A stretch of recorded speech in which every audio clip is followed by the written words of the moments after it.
Community. My name is David Sumi, Vice President of Marketing for Siklu. Presenting today will be Boris Maisel, who is our Associate VP of Business Development.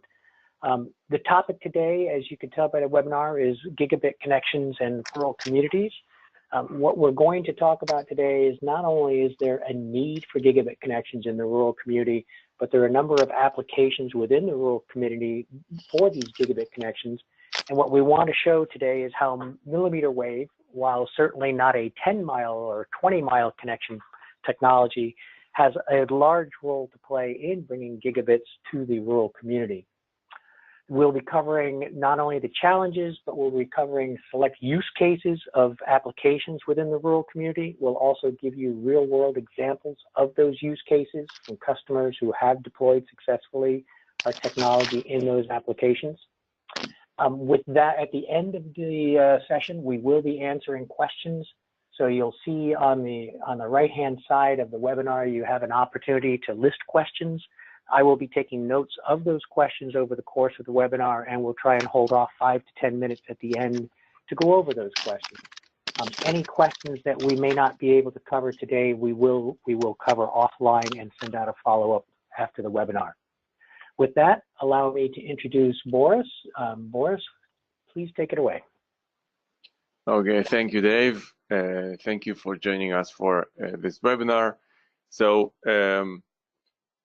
we are dealing with Siklu is dealing with millimeter wave for around 10 years from now, and we've been talking about urban connectivity, about densification. But now we see more and more service providers take advantage of the millimeter wave technology and bring it to the rural environment. And this is what we are going to talk about today. And I think it plays nicely with the CAF2 money that is coming in and with the need for gigabit. And we'll talk through the applications, use cases. We're going to be really hands-on, and I think we'll start from this statement. I think we are all in agreement that there is a problem with the rural connectivity in United States today. If you look at the numbers, and these are coming from FCC, 40% of the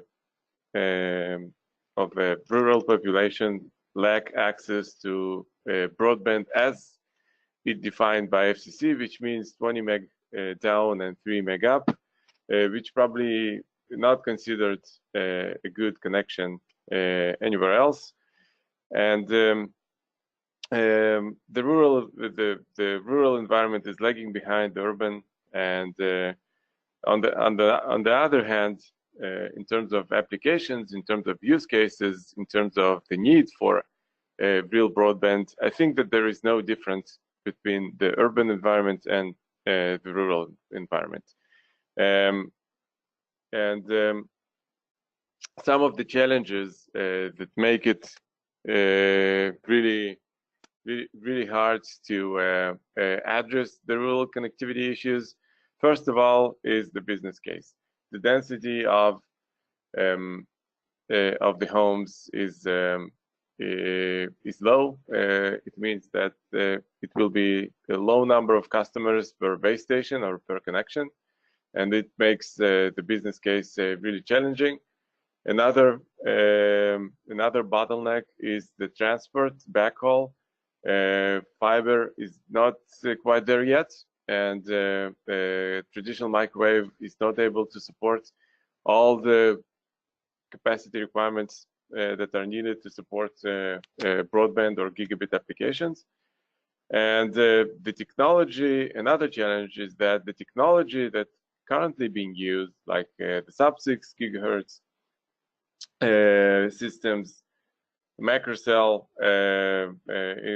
environments, I think by the time that the service providers will deploy the current solutions, it will become outdated or obsolete in terms of the performance, because these systems are not capable of providing real broadband real hundreds or gigabit connectivity speeds today, and definitely will not be able to address the needs of the broadband tomorrow. So with that said, we are going to introduce a millimeter wave solution, and I'll emphasize the solution here, because I think this is a key to address different applications. It's not a niche technology. It's not point-to-point. It's not the backhaul anymore. And you probably hear about millimeter wave all over the place today, related to 5G, related to the fastest growing telco segments in the world, and in United States in particular. We are going to talk about the applicability of millimeter wave to rural use cases. We'll go in details over the main use cases with the network topologies, with business cases, with some detailed design and examples and success stories, what others are doing, some real things. And I hope it's going to be really beneficial for you, and kind of hands-on on this technology, and how can this technology answer the need for speed and in the rural environment. And we'll have time for a short summary and questions. So you can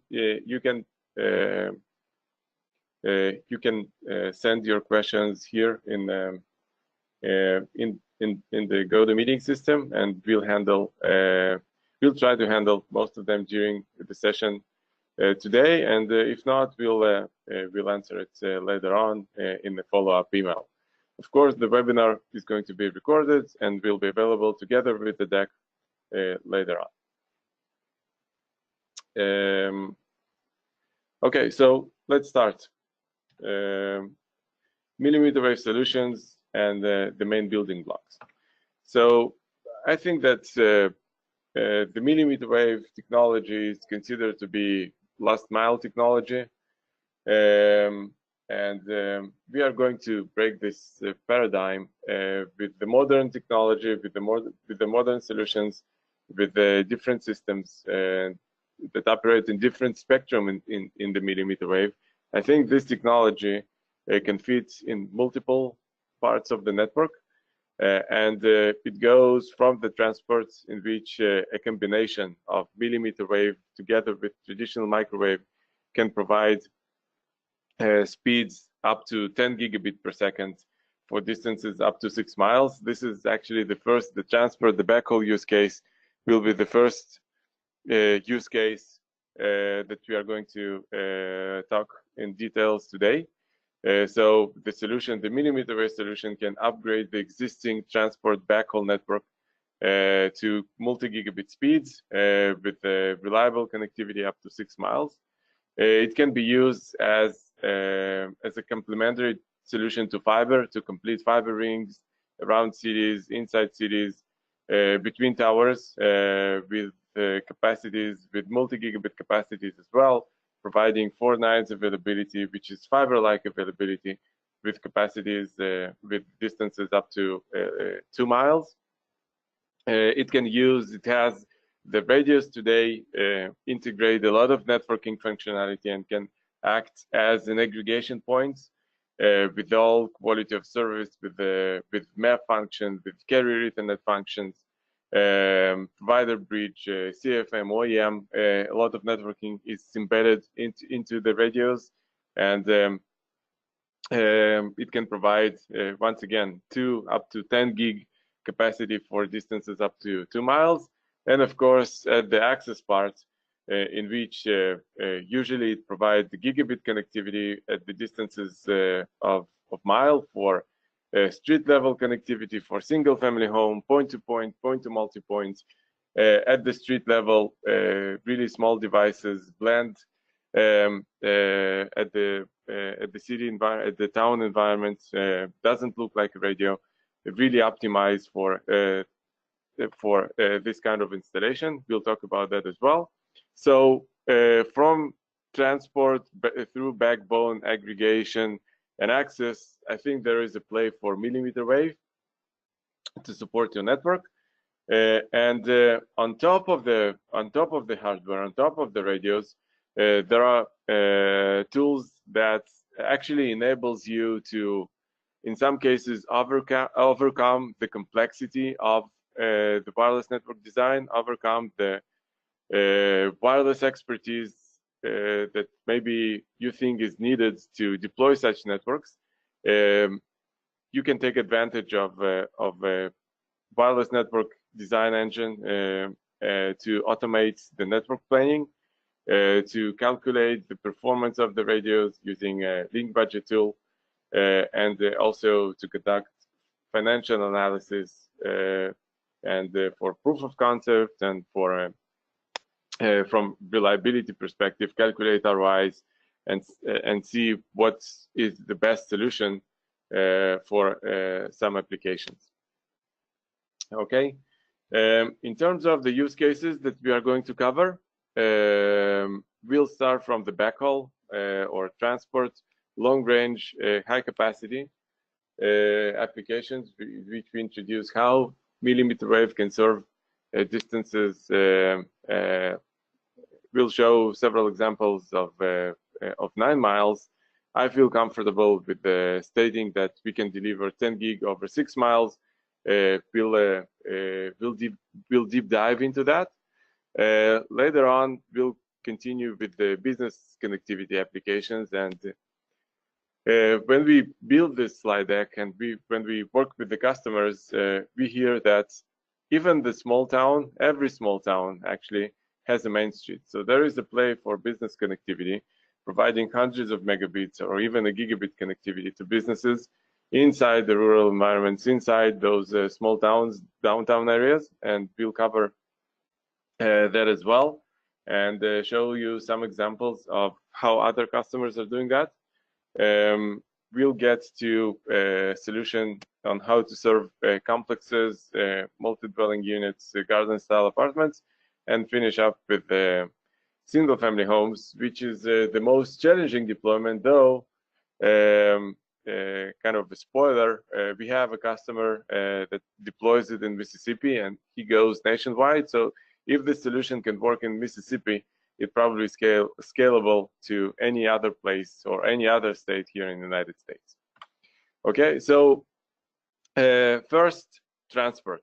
And this is important because now when you increase the capacity at the edge of the network, you need to make sure that there is no bottleneck at the transport, and probably it's going to be, because the fiber, when you look at the numbers, when we look at the fiber footprint, the fiber is quite not there, and the traditional microwave doesn't really support the need for speed that is required at the edge. Now, usually when you think about rural environments and the backhaul and the transport, you imagine endless fields of weeds, and there is a tower over there, and there are miles and miles of distances, 10, 20, 30, 40 miles, endless, and just the horizon there, and endless fields. The thing is that it's not quite accurate. So when you look at the traditional, and most of the infrastructure today in rural environment is supported using towers, and the two bands that are deployed in this application are 18 gigahertz and 11 gigahertz. So these are the most used, the most populated traditional microwave bands that connects those towers. And if you look at the numbers, once again, this is taken from the FCC. It states that 80% of all the deployments in 18 gigahertz are, let's say, within 6.5 miles. So the distance between those links, 80% of those links is below 7 miles. If you look at the numbers at 11 gigahertz, you see that 80% is below 12 miles, and let's say 50% of all the installations are somewhere between 6 and 8, around 7 miles. So the tower then, and it's if the trend is that the tower's density is increasing. So the distance between the towers, the distances of the microwave, is decreasing too. It means that most of the microwave links that are deployed today are below 6 miles, and it means that we actually can take advantage of the millimeter wave technology and overbuild the existing microwave and provide capacity up to 10 gig to those existing radios. So how does it work? We add millimeter wave radio to the existing microwave. The main limiting factor for the millimeter wave technology is rain. So when there is rain, heavy rain, the link will degrade, and over a long distance above 2 miles, the connectivity can be lost at all. So just putting a millimeter wave radio to serve distances above 2 miles will not result in reliable connectivity. But you already have traditional microwave radio, which provides a few hundreds of megabits per second. So this is kind of the base level of the capacity that you deliver today. But adding a millimeter wave on top of this radio will result that 99% of the time there will be a gigabit or multi-gigabit connection, depends on the radio that you are going to add. And when there will be a heavy rain, the traffic will switch back to traditional microwave, and you'll get the same capacity at the same reliability that you get today. So what does it mean 99% of the time or 99% availability? It means that 362 days a year, you'll get 10 gig capacity, and 3 days aggregated, you'll get, this will be downtime. Now you can prioritize and differentiate traffic in your network and make sure that, for example, critical services like voice and signaling will go through the microwave. This traffic doesn't require really high capacity, and all the browsing and video will go over the millimeter wave, such that customers that are picky or that are sensitive to voice, for example, they will not feel any difference, and you'll still be able to deliver gigabit and multi-gigabit services at the edge of the network. So this one is called Overbuild, and here is an example. 9 miles link, though it's in LA area, but still 9 miles for a millimeter wave radio is very nice. And the customer there overbuilt this millimeter wave link, which was 1 gig radio over existing 11 gigahertz, which was able to provide somewhere between 200 and 300 meg. And 99% of the time, the millimeter wave radio is up, delivering gigabit service. And during this rainy season in the winter, you can see that there are several momentary drops when the traffic fails, but still the connection is there because the traffic then switched automatically to the microwave radio. So there are few momentary drops, but all in all, the radio performs with the availability more than 99%. So I think this is the easiest way to upgrade your transport to a gigabit performance. Okay, next one is what we call Main Street business connectivity. And as we stated at the beginning, every town has a main street. and there are businesses, mom and pop shops, and maybe some startups, some communities, but also anchor institutions. So there are a lot of use cases for connecting schools, police departments, fire station, libraries, etc. There is also use case for video security connectivity. Actually, this is the fastest growing segment in Siklu. This is what we see. There are a lot of projects with a lot of cameras deployed, public Wi-Fi, small cells. So there are a lot of different applications that are applicable to dense urban environments, but in fact, they are also suitable for rural environments, for the downtown areas. And the deployment or the topologies, this is how our customers are usually using the millimeter wave solution. So there is a tower or a water tower, a telecom tower, somewhere in the range of a mile or two from the downtown area. They shoot, and usually this tower is connected to fiber or to the backbone. They usually shoot an E-band from this tower to the downtown area, to one of the rooftops. And then they use V-band technology, which is the 60 gigahertz technology, to connect, which is a point-to-multipoint technology, to connect buildings, to connect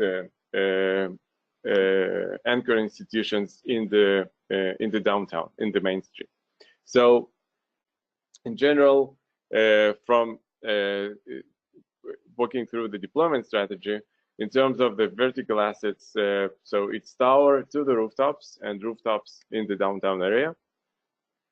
The backhaul is usually E-band that can support up to 10 gigabit per second, or fiber to the hood, or fiber to the main building.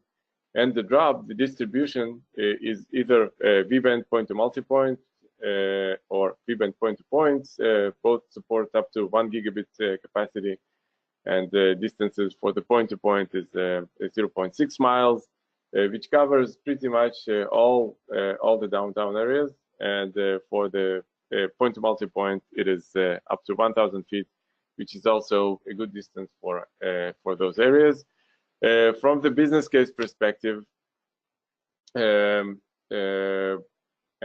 here it's an estimate. Of course, if you'd like to do more careful or more detailed calculation, we'll be glad to give you a quote and work together and explain what labor is required. Now, one of the main things that we see is that in some cases, the labor cost can get more than the equipment cost, and actually it's not justifiable because the installation experience or the expertise needed to install those radios is more like a Wi-Fi technology rather than traditional microwave. So there is no need in trained, certified microwave installers to install the network. And this is one of the tools for the service providers, how to drive the cost down on the labor side. So all in all, we believe that starting from $700 per building, you can bring a gigabit connection there. And of course, it's subject to project scale, it's subject to what technology, what capacity you'd like to deliver. But this is something that can deliver. I mean, we have customers that fit into this business case and provide gigabit service to the businesses in such environments. So the latest success story here is coming from Alamosa in Colorado. We have Jade Communication, a service provider. By the way, they've been doing 100% fiber. So it is a fiber service provider that added wireless technology, millimeter wave. They see a great fit between millimeter wave and the fiber, and realize the advantage of a hybrid fiber wireless approach. So I think that our statement is that we don't fight fiber. though we are a wireless company, but we position ourselves as fiber complementary solution, fiber enabler in some cases. I'll show you. But what they've done, they implemented exact topology as I showed you in the last slide. They have a fiber tower near the downtown. They use E-bands to shoot from this tower to the downtown area, and they use point-to-multipoint V-band technology to connect to business customers. And currently, they've been able to deploy it very fast, and they have tons of businesses connected in the city. They take it to other cities, other towns as well. Another example is we worked with the Cruz.io. By the way, also Cruz.io is a service provider from Santa Cruz, from California, and he was also the guys were 100% fiber, and then they realized that there is a great fit between millimeter wave technology and fiber, and this is the project we've done a couple of years ago, connecting around 20 buildings in the downtown area using primarily point-to-point technology. They partnered with the city, so it's also an example of public-private partnership solution, very successful as well. Okay, next one is MDU complexes, garden-style environments, and here also we introduce here a complex kind of solution approach. So there are a couple of technologies in the millimeter wave that use to serve this application. From the deployment strategy, the vertical assets is the vertical assets are rooftops. For the backhaul, it is either fiber to the building, to the main building, or E-band radio, which can provide up to 10 gig capacity. The drop, the distribution between those smaller buildings is V-band, which can provide up to 1 gig connection, and access to the individual apartments, the individual units, is done using one of the available technologies like Wi-Fi or Ethernet or GFast, using existing wiring. The cost estimates is somewhere between 300 and 700 per apartment connected. And here how this solution looks like. So usually there is a fiber pop somewhere nearby the complex, and the fiber is extended using E-band radio to the main building in the campus. It can also be done connecting this building to the fiber itself, and then the distribution in the campus area, in this garden style area, is done using point-to-multipoint. And inside the building, so you can, as a service provider, you can also provide services like connectivity or public Wi-Fi in the common areas.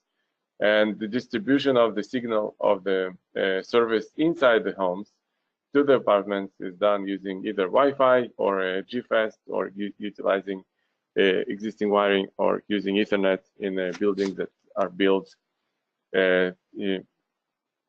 after year 2000.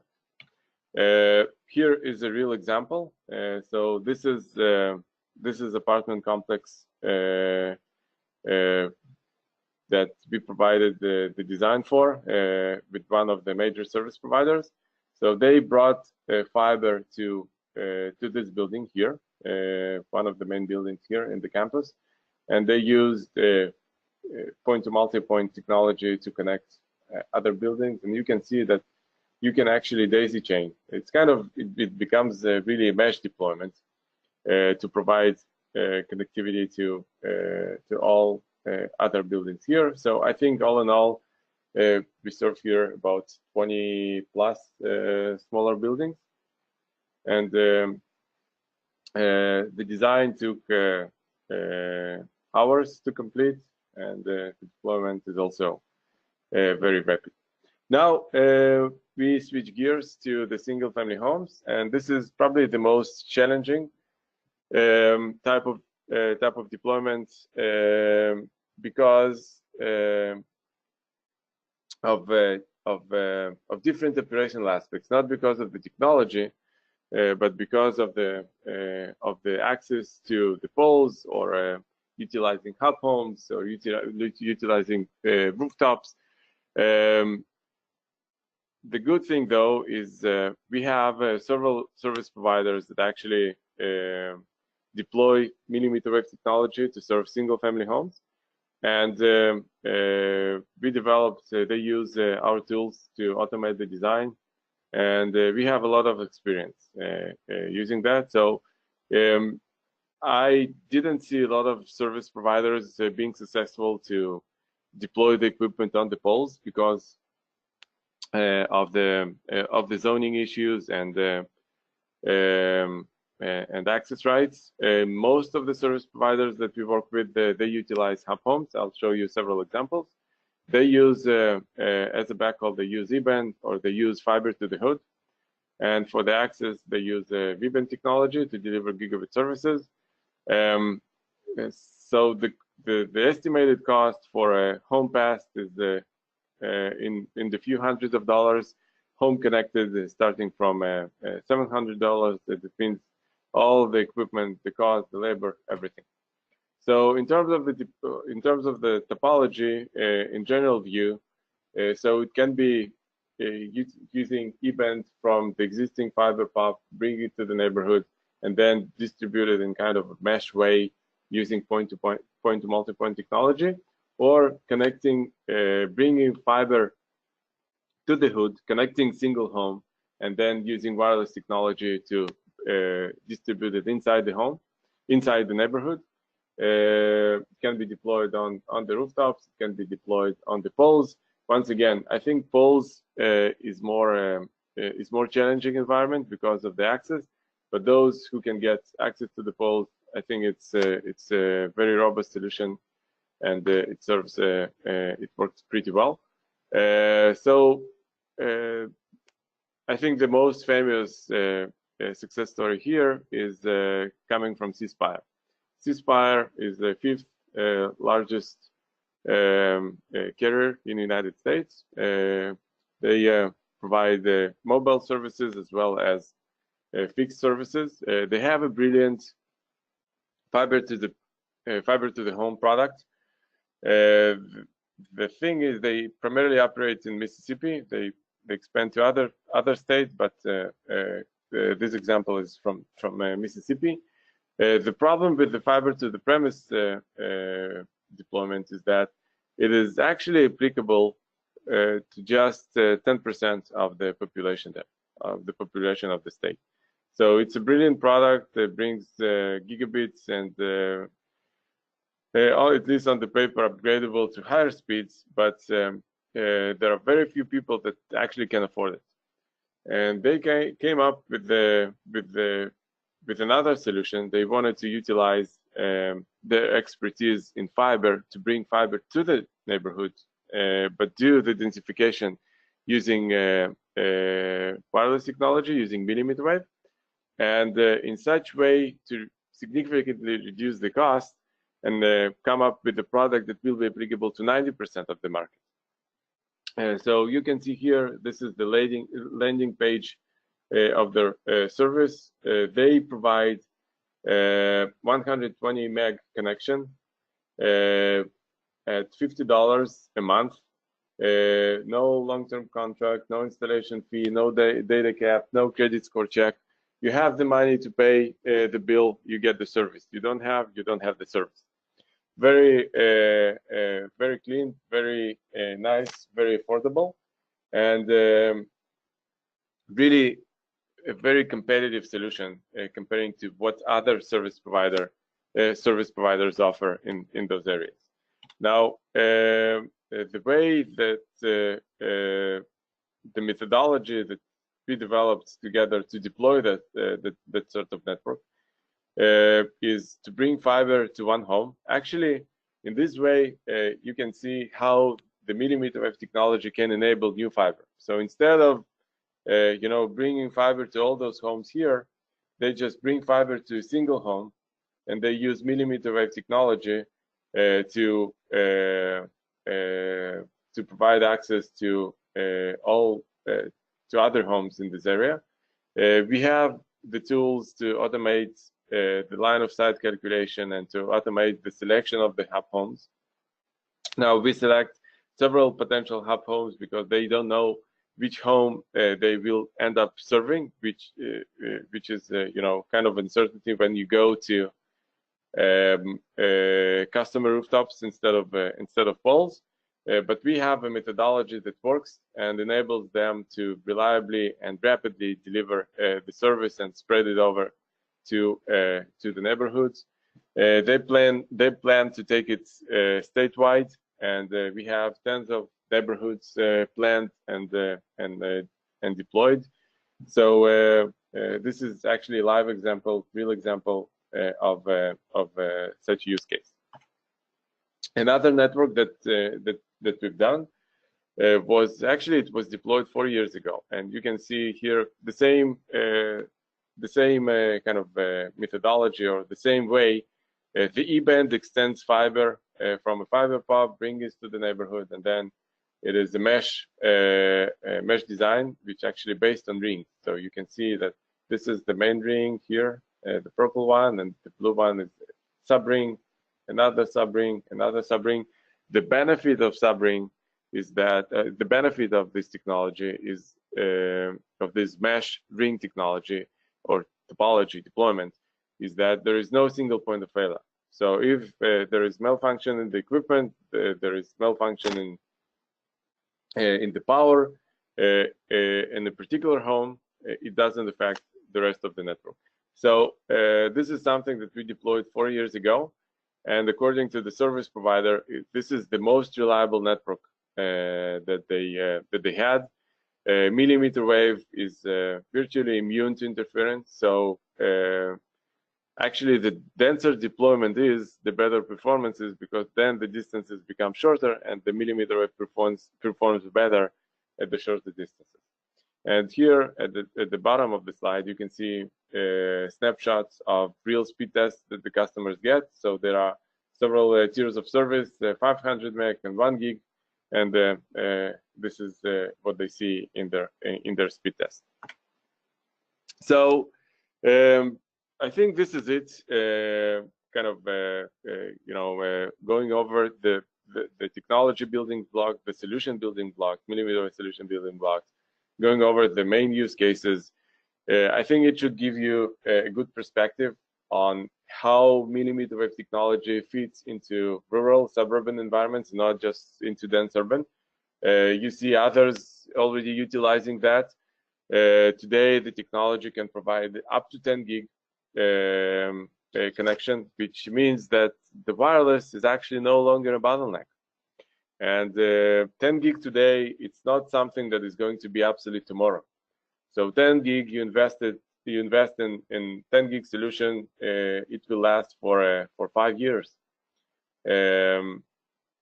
So in terms of future-proof connectivity, I think this is very important because you can take advantage of different government programs like the CAF and really make investments in a healthy, future-proof infrastructure utilizing millimeter wave technology. Now, in terms of scalability, in terms of performance, you've seen real case studies, real success stories of people, service providers that are coming from the fiber world, and they understand that the millimeter wave technology is not against fiber, it's complementary to fiber. And if it can work in Mississippi, it can probably work virtually anywhere in terms of performance and in terms of the business case. And the last point is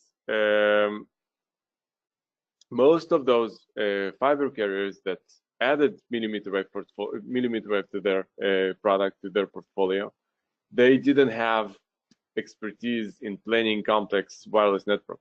So we understand the challenge, and this is why we developed a lot of tools to help them to overcome these challenges and to compensate on the lack of wireless expertise that they have at this point, and actually take advantage of this technology using those advanced tools that we've developed. So I think this is it on my side. Now I'll return back to David to go over some questions. All right, thank you very much, Boris. Let me just emphasize for everybody on the bridge, when Boris speaks about 10 gigabits per second, we're talking 10 gig full duplex. So I know a lot of us have experience in the sub-6 TDD markets. This is a full duplex link, so you're really looking at more like 20 gigabits per second. Okay, so a little bit of housekeeping, several questions on the presentation. Yes, we will be sending out a copy of the presentation as well as a link to the recording of the webinar if you would like to go over it again or share it with other people who couldn't make it today. So that will happen within the next day. And then first, the technical question, Boris, we had a question on the V-band point-to-multipoint. And the concern is around interference. As people deploy more V-band point-to-multipoints, you know, the question is, and I'm paraphrasing a little bit, how do you handle interference? Will there be interference as deployments densify? Yeah, so the advantage of, or I'll start from a different point. The physical properties of the millimeter wave are such that make them immune to interference. Why? First reason, there is a huge amount of spectrum available. So for example, in V-band, there are 14 gigahertz of unlicensed spectrum, which is more than all other bands put together. Now, it means that there are a lot of channels, non-overlapping channels, and it means that it is you can choose. You have a lot of flexibility in terms of radio planning, and this is kind of one leg in terms of handling the interference. The second property is that as you go up with the frequency, the antennas become very narrow. The beam is very narrow, so instead of lighting the whole neighborhood, you just light up a single home. So the beam, pencil beam antennas, this is the second property, and the third property is limited propagation. So unlike sub-6 frequencies, the V-band is subject to oxygen absorption, so it limits the propagation to, let's say, half a mile, 0.6 miles, depends on the technology and on the equipment. So all these properties put together kind of prove this technology to be virtually immune to interference. Now, the next generation of the products will also have CDMA access, so it will add to the immunity to interference. And just to throw some numbers, the channel size of V-band is 10 times wider than the channel size of sub-6 of 5.8. The antennas are 10 times more narrow than the antennas in sub-6. There is 10 times more spectrum. So 10 by 10 by 10, it is 1,000 times more kind of rule of thumb, more immune to interference comparing to the sub-6 technology. Thanks, Boris.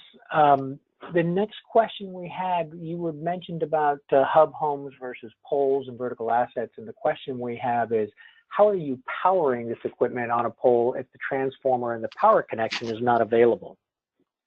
Yeah, so we have several power options, either by DC or by PoE. We also have, as part of the accessories that we deliver, we have a power box with that takes AC and can power up several devices on the pole.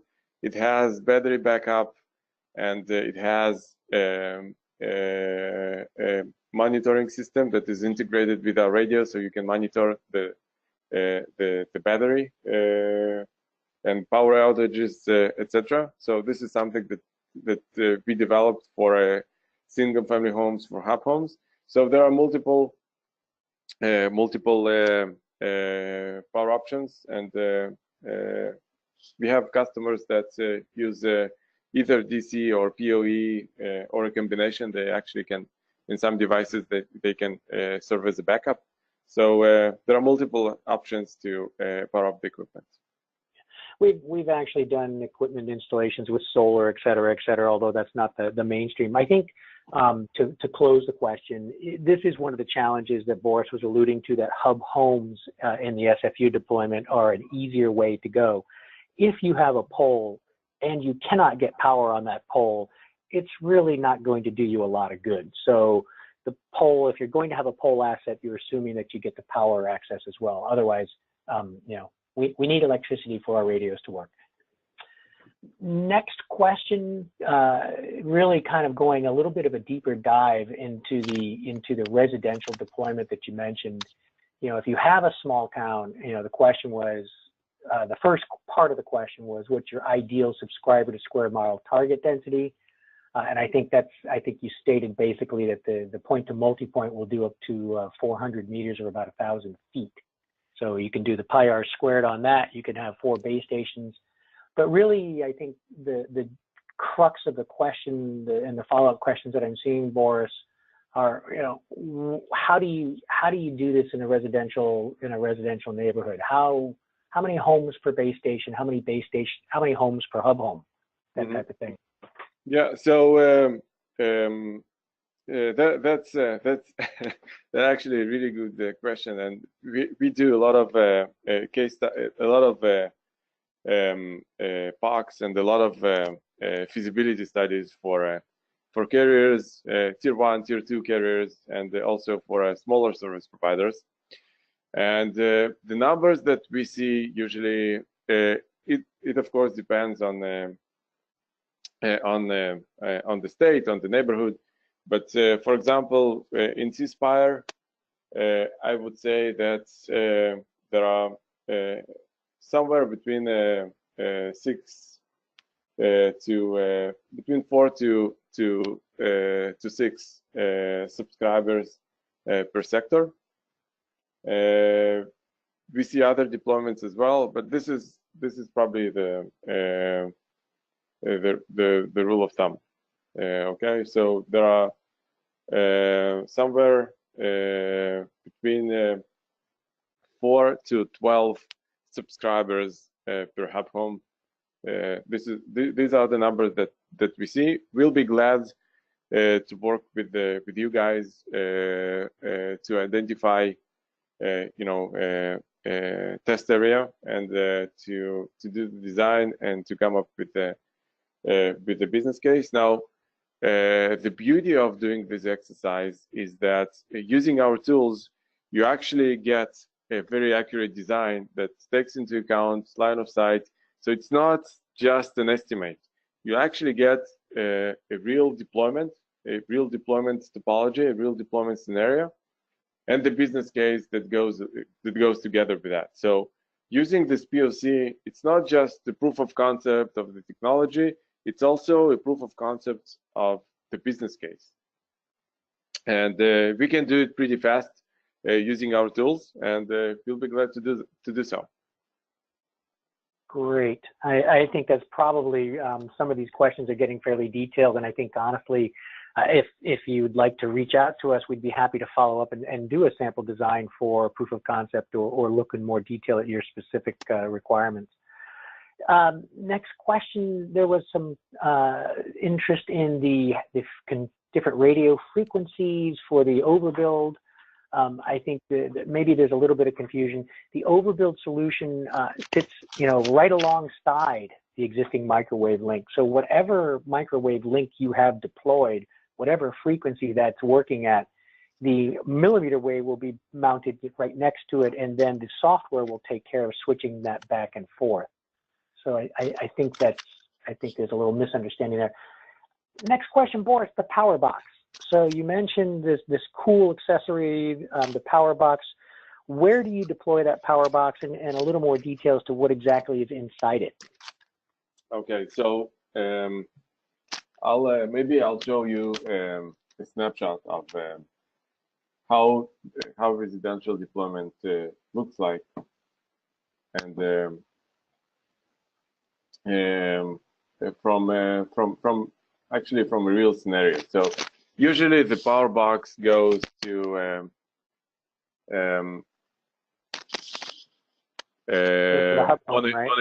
on a pole, or okay. So yeah, you can see my screen right now. Okay. Yep. So this is one of the landing pages of CSPAR deployment, and this is an example of the power box installation. So it is this is one example. Usually this is the way most of the service providers do that. So this is a power box.